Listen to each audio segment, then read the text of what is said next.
Um, Thank you for your time. India in our constitution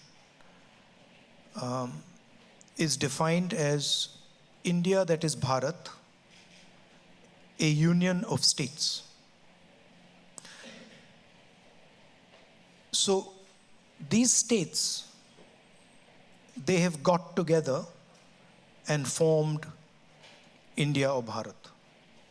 And the most important thing is that the voice of all the people who are included in these states is heard loud and clear, and no voice is crushed, intimidated, because I believe that India has an inherent wisdom, that it has a very long history, a long tradition. And my experience has been that regardless of whether people are poor or rich, they have a sense of what India should be doing and where it should be going. So to me, the first step is protecting that voice and making sure that the institutions, the structures that protect that voice are working and are defended. That's where the whole thing begins. And I state that because when we use words like democracy, what we're actually talking about is the voice of people. And listening effectively to that voice, allowing that voice expression is central to any success. And we've experienced that pretty much everything that we've achieved so far, whether it is our economic growth, our ability to manage our differences, the bedrock of it is this idea that we protect the voice of all our people. And our leader, Mahatma Gandhi, said it best when he said that the most important voice is the one that's last in the line. It's the most difficult voice to protect. And a nation that is doing that will succeed. Wow. I was quite impressed by that answer and the link that you make to democracy. There is at the moment a big international gathering taking place in India. It's called the G20. So on which side is India in international relations? At the end of the day, this is also a place where we study international affairs, right? So on whose side is India? There was a leader in India once, and they were asked, on whose side are you? Do you lean left or do you lean right? And she said, no, we stand straight in the middle. So I don't, when you're dealing with a country the size of India, we have to have relationships with multiple different countries. And I think it's a simplification to say, whose side are you on? The blunt answer to that is we are on our own side. And as a nation, we act in our interest. And we do whatever suits us with regards to our interest. I don't think it's so black and white. Are you on this person's side or are you on that person's side? For a large country like ours, it becomes very difficult to come up with an answer for that. But we do have a strong view that voice and democracy are important. I'm sure many of my friends from India will understand this. This notion of, clear-cut black and white, this is not an Indian notion. Indian people, their basic architecture is designed to deal with much more complexity and much more nuance. So I don't necessarily buy the, you're either on this side or you're on this side. But I can see clearly that there is a problem, right? And that problem requires a solution. It's a global problem. And more than a global problem, it's a problem for India, it's a problem for Europe, and it's a problem for the United States. And frankly, it's a problem for all of you in this room, because you're going to have to deal with the problem. And the problem is that we have a planet today where the bulk of production, the bulk of manufacturing, the bulk of value addition is being done in China. And I'm not going to comment on whether that's a good thing or a bad thing. The Chinese have successfully competed against us and achieved it, right? There is a problem with, in my view, there is a problem with the way they do it. They produce, they're very good at producing, they produce the phone in my pocket, they produce the camera, but they do it in non-democratic, coercive conditions. And the problem is that for us, we need to think about production in a democratic environment, production in a non-coercive environment, and we need to be able to compete with them. Meaning, they don't need to give their population political freedom. They can just give them economic freedom and then become the center of production globally. We have to produce and compete with them, and we have to give our people political freedom and economic freedom. So that is really the challenge. I don't see it as, a confrontation with China. China has placed on the table a way of working, a way of production. And I think it is important for the United States, for India, for Europe, to place an alternative system, an alternative method on the table. And I think we owe it to, certainly we owe it to our population, and I think the French and the Europeans owe it to their population, because we are not going to be able to, manage our countries. We're not going to be able to give students like you jobs without doing that. So to me, it's an opportunity to say, can we produce in democratic structures, within democratic frameworks? Lady over there. Hi, can you hear me? Yeah. My name is Lydia Jayakumar. I want to ask about the violence against minorities in India. In particular, because this is close to my heart, violence, caste atrocities in India. Every day we hear, people from the Dalit community killed because, or violence against them because they went to a wedding, because they went to the school, because they, things that are our rights, just because we're, accessing it, there's violence against people in the Dalit community. What do you think needs to be done? Because it's societal, but it's also institutional, and it seems like there is no answer to it and there is no help from it. So. No, I think it needs to be combated. I think it requires a political imagination, and I think it is very important that it is done. What the BJP and the RSS are trying to do, the heart of what they're trying to do, is trying to stop the expression, the participation of lower castes, other backward castes, tribals, and minority communities. And for me, in India, where a Dalit person or a Muslim person, tribal person, upper caste person, anybody is being mistreated, is being attacked, is not the India I want. So I think it's very important that this question is taken head on, but I don't think that the type of political imagination that is required is currently there.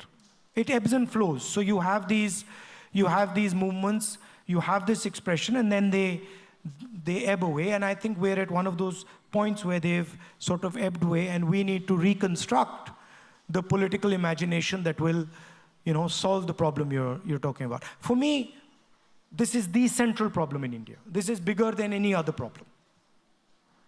Thank you. Gentleman over there.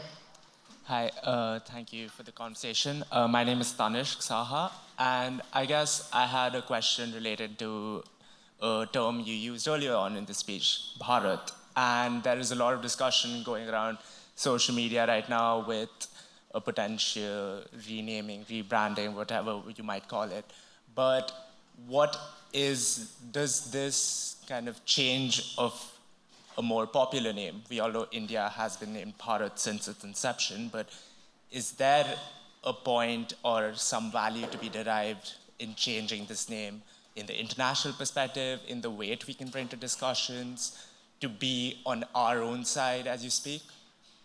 Well, the Constitution actually uses both names, right? So the line in the Constitution is the line I started with. India, that is Bharat, is a union of states. So I don't really see a problem there. Both words are perfectly acceptable. But I think maybe we irritated the government a little bit because we named our coalition India, so that got them all heated up. And now they've decided to change the name of the country. I mean, you know how these things are. I mean,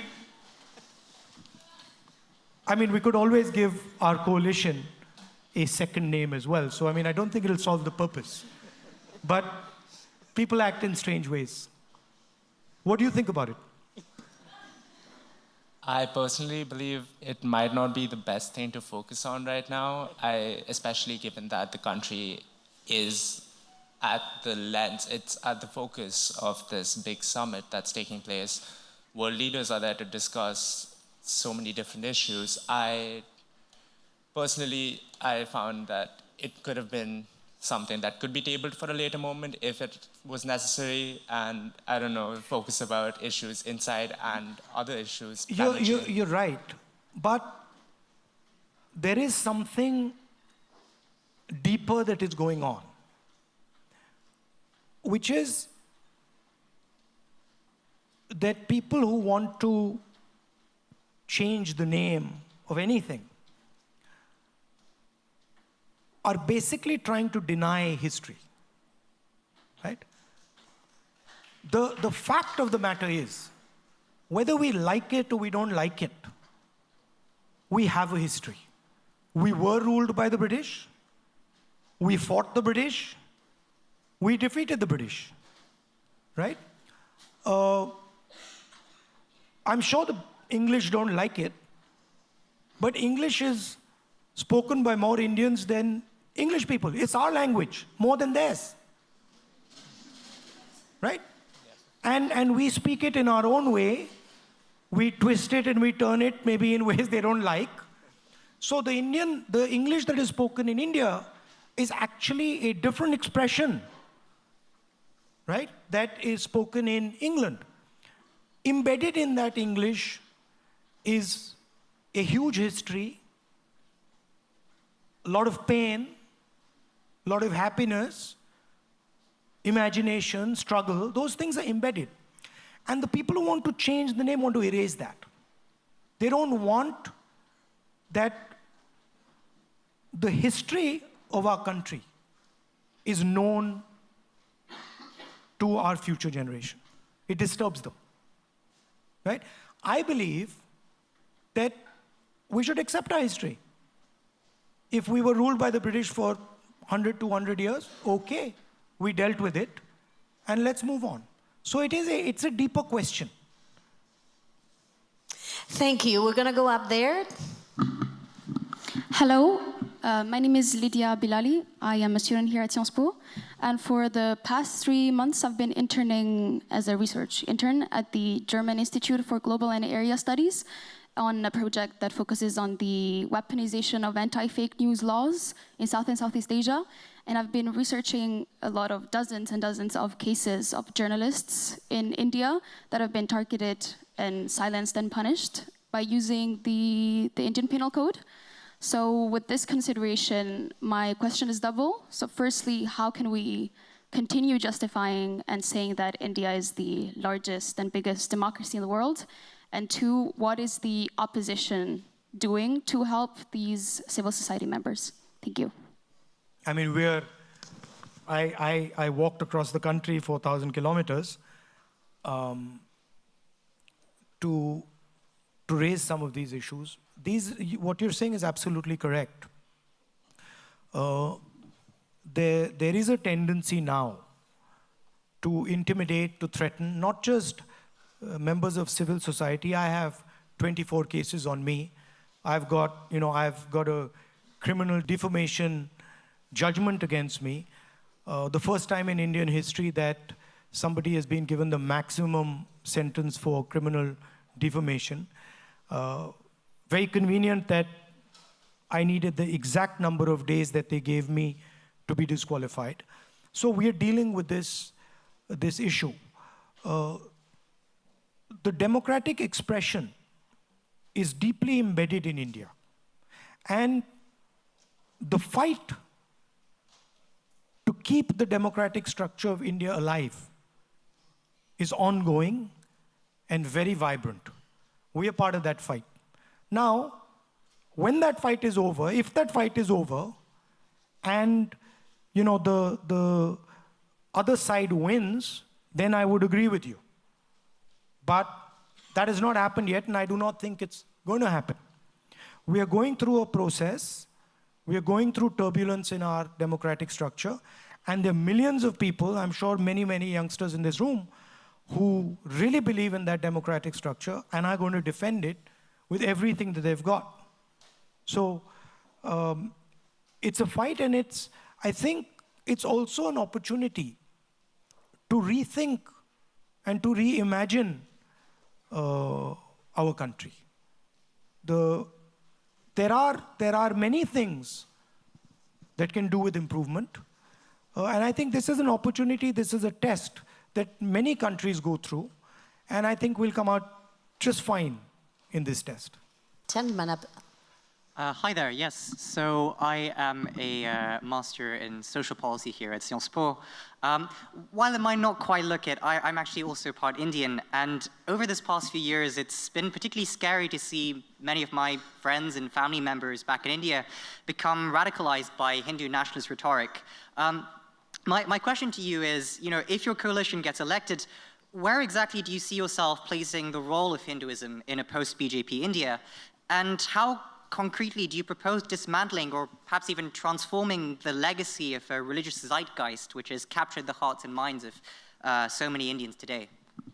Look, I've read the Gita, I've read a number of the Upanishads, I've read many Hindu books. There's nothing Hindu about what the BJP does. There's absolutely nothing Hindu about what they do. Right? I have not read anywhere, in no Hindu book, from no learned Hindu person, have I ever heard that you should terrorize, harm people who are weaker than you. I've never read this.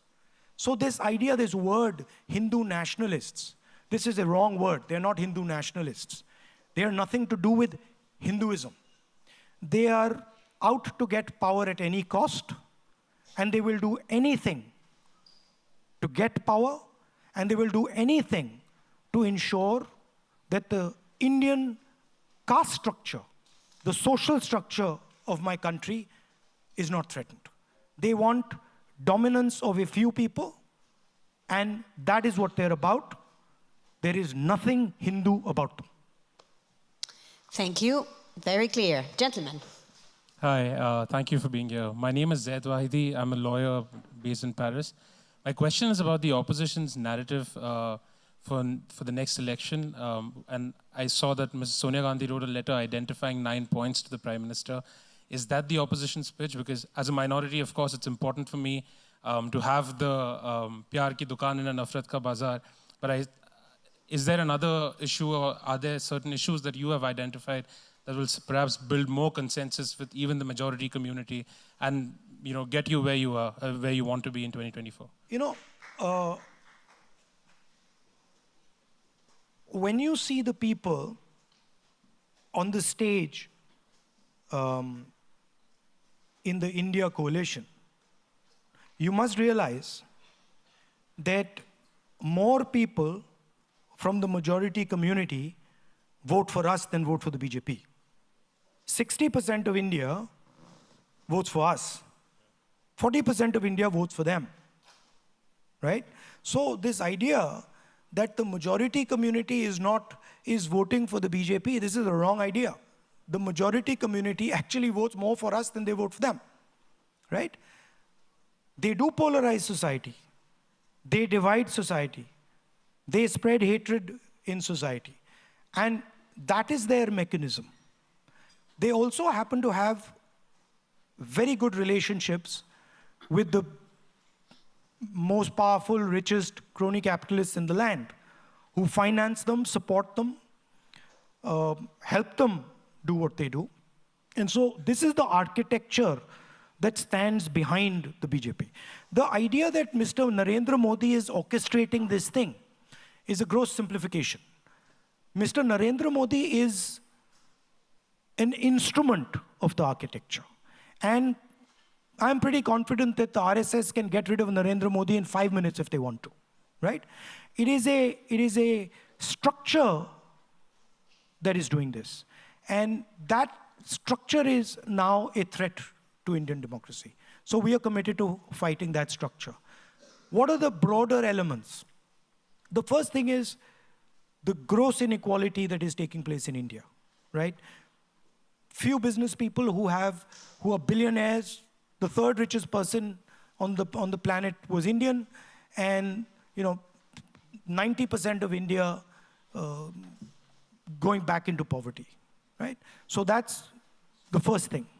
The second thing is we have to solve what I was talking about earlier. We keep talking about economic growth. You read the newspapers about economic growth, right? Have you ever read in the newspaper next to the economic growth question the employment question?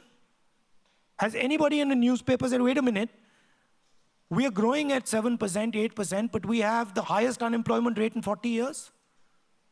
That's a much more interesting question to me, because we can grow at 9% and give none of you jobs, right? That's what's happening, right? So that's the second big question. And the third question that is very close to my heart is the large mass, the real power of India is in the lower castes, the other backward castes, these communities. And they are not given any space in the governance of India. They're not given any space in corporate India. They're not given any space anywhere. And that to me is a crime. So those would be the central thrusts of how we would think about it. The final thing I would say is that one way to look at India is that it is making a transition from rural to urban. And the largest migration of people from rural to urban in human history ever is taking place in India and China, right? And if we're going to be making this transition, this is a frightening transition for a lot of people.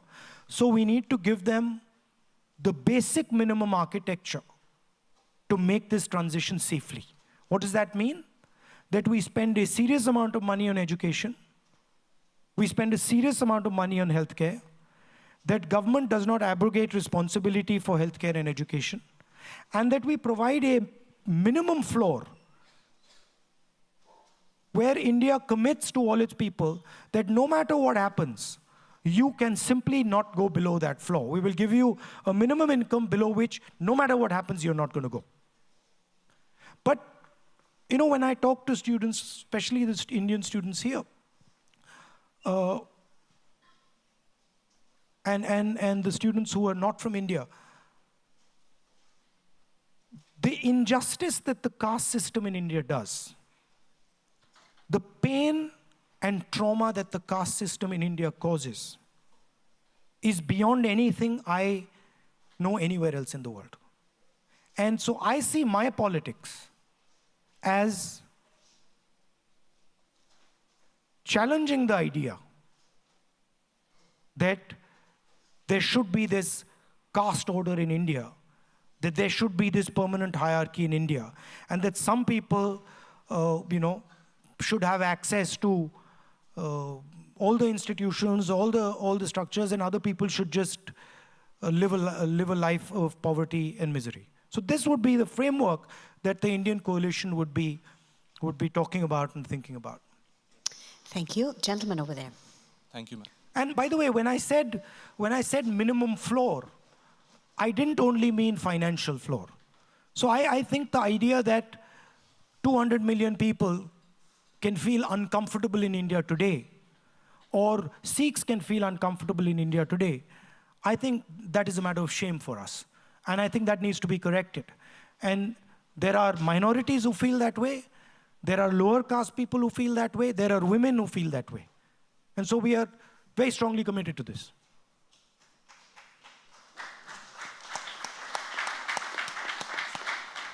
Good evening, Mr. Gandhi. My name is Smriti Bhatt, and I'm a master's student from Social Policy and Social Innovation. As you already have answered partly my questions, I will try to keep it short.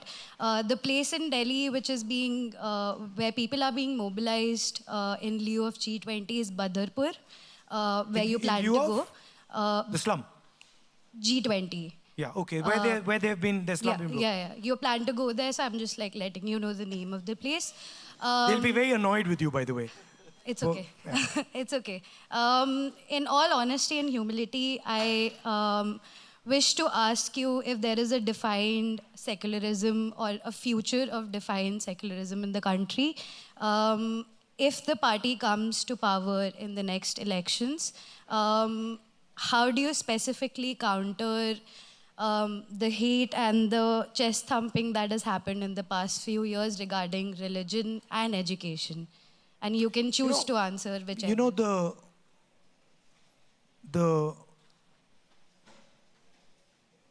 literally, if the Prime Minister tomorrow morning was to decide there would be no chest thumping and no violence in India, it would stop. It is the direction that the leadership of the country gives, the imagination that the leadership of a country gives, that shapes people. The feeling right now is that you can do whatever you want and nothing's going to happen to you, right? The moment the feeling becomes that there are going to be consequences to attacking someone, consequences to beating up someone, that behavior will change instantly, I guarantee you, right? That doesn't resolve the earlier question about institutions, which is this sort of disease that has now entered the Indian institutional framework, where the neutrality of those institutions has gone out of the window. And I think there, frankly, we will have to make examples of people. We'll have to make sure that some of the people who have done what they have done pay a significant price for what they've done, so that anybody who's thinking about doing it again understands that they will also pay the price for attacking the soul of India. Because that is how I see it. This is an attack on the soul of India, and the people doing this should pay a price for it. Thank you. Thank you. And the last question goes to the gentleman. Hi, my name is Arman. Can you hear me? Yeah, okay. So my question, I attended one of your speeches at the Bharat Jodo Yatra, and I remember when you mentioned crony capitalism, the crowd went wild. They were all like, Adani. And so there's this feeling clearly on the ground that this kind of top-down development is happening, right, in India, economic development, where there is crony capitalism, like you said. And my question is, if we are to decentralize power, where the state is less involved in all affairs, economic affairs, etc., how would you or how would your coalition ensure that the concentration of wealth does not take place in a few corporations? By the way, just because you have decentralization of power doesn't mean the state is less involved. The state is just involved at a different level, right? But the state is still involved. The center is not involved. So for example, if you go to Kerala, I'll give you an example. I'm the member of Parliament of Kerala.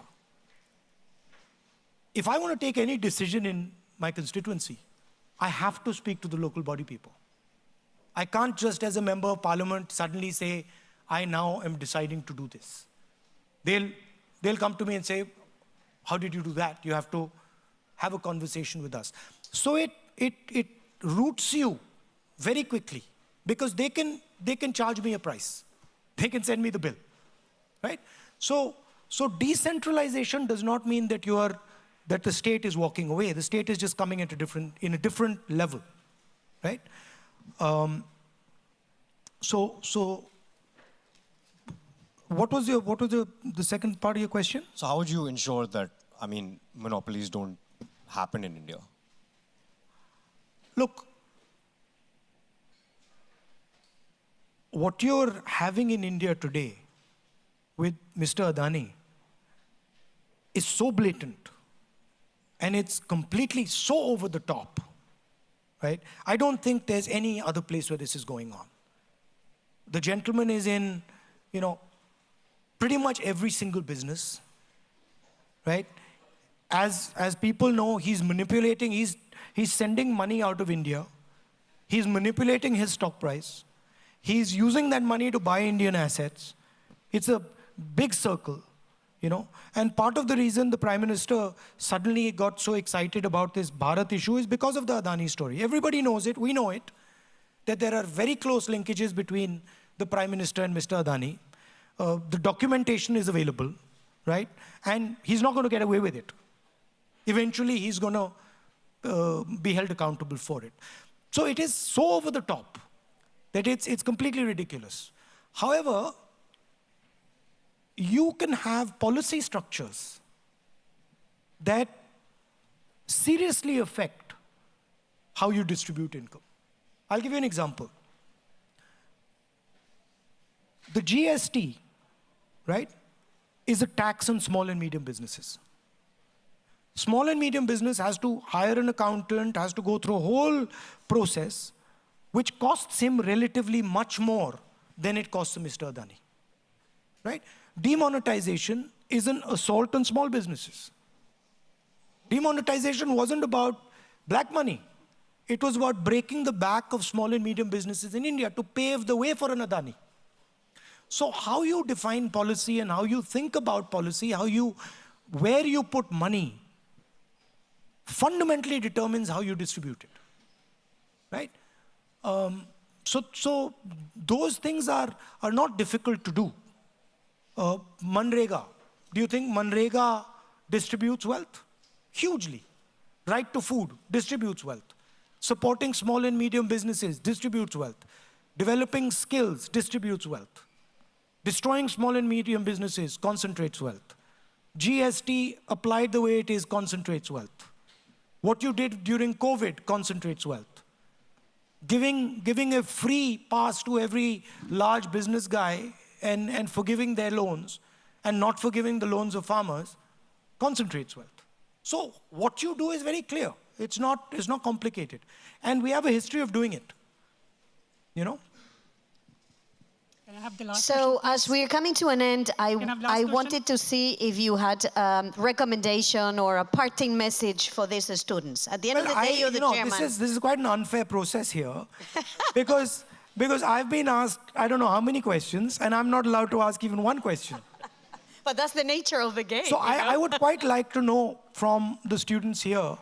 I mean, I didn't study in Paris. I studied in the US and in England. What is it like to study here?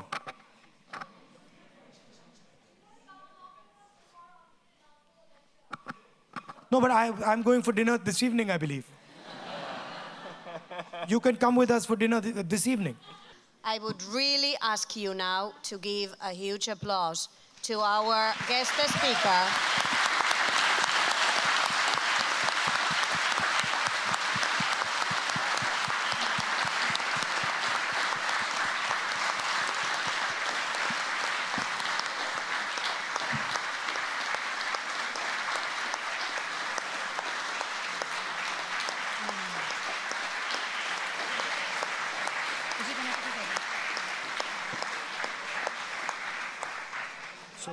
So should I?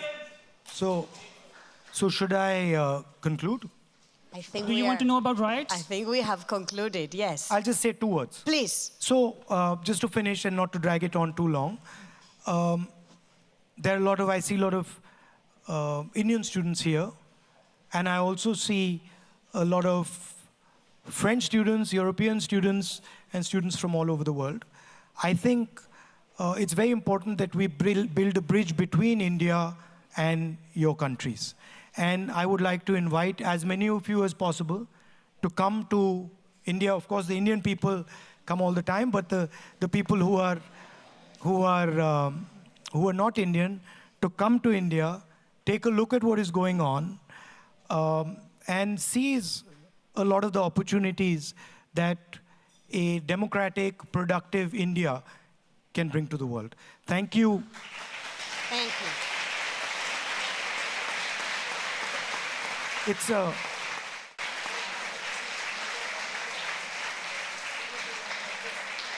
It's a chaotic and fun place. So do come. And if there's anything we can help you with, especially the Indian students, please let us know. I'm happy to come and try your restaurant with you if you want. Thank you.